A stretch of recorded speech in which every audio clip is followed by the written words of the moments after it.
Hej, jeg hedder David Bengeli. Jeg hedder Oliver Bendorf. Og jeg hedder Mads Kieler.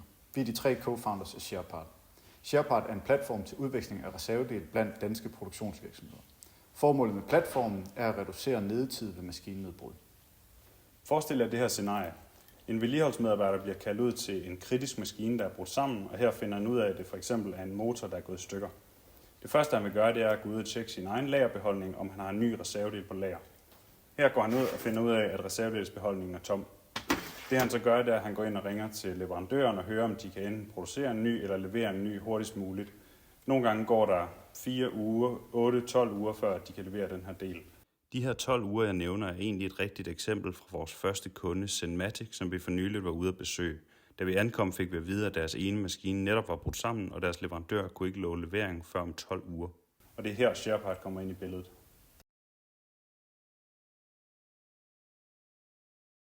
Når medarbejderne så står i den situation, at de simpelthen ikke har delen på lager, så er tanken, at de går direkte ind på ShareParts hjemmeside. Og her på hjemmesiden, der vil de så have mulighed for at logge ind med de oplysninger, som vi har givet dem, fordi de har fået en bruger. Og inde på deres egen starttid har de ligesom et overblik over, hvilke dele har de på lager. Lidt statistik over, der viser for eksempel, hvor lang tid går der for, at de får en gennemsnitlig del, eller hvad er den gennemsnitlige distance.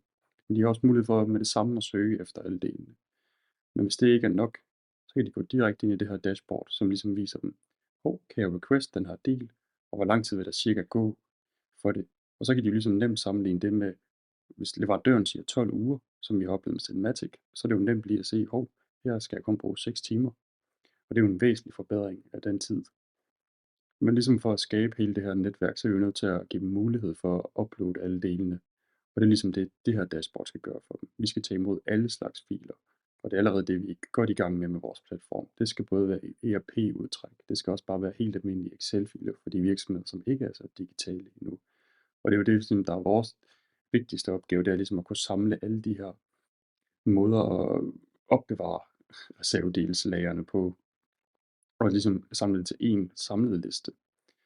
Og det sidste dashboard skal ligesom være et nemt overblik for dem at se, den her del, hvor godt er den dækket rundt omkring, hvornår har jeg sidst brugt den, og hvor mange er der bruger den ligesom mig, så man ligesom har en fornemmelse af, at det er en del, der er vigtig for mig at have på lager med det samme.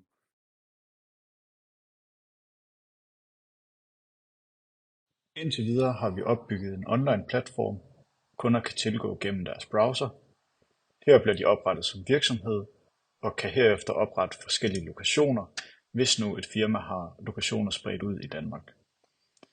Indenunder hver lokation har kunden mulighed for at uploade ved hjælp af et Excel-ark alle de reservedele, de har, eller de kan oprette dem individuelt.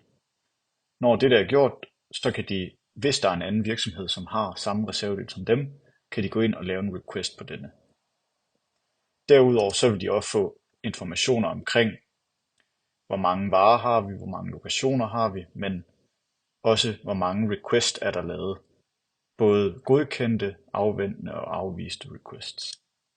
Teamet bag SharePart er Oliver, Mads og jeg selv, David. Til daglig læser jeg en kandidat i Operations Management sammen med Mads, og tidligere har vi læst en professionsbachelor i produktionsteknik. Til daglig har jeg også studiejob ved Danfoss Power Solutions i Nordborg. Ja, og jeg har studiejob ved en robotvirksomhed i Odense ved navn Cobots. Jeg har tidligere arbejdet sammen med Oliver ved Døler. Og udover mit studiearbejde ved Døler, så har jeg en bachelor i erhvervsøkonomi og læser lige nu en kandidat i data science. Og sammen danner vi derfor et stærkt team.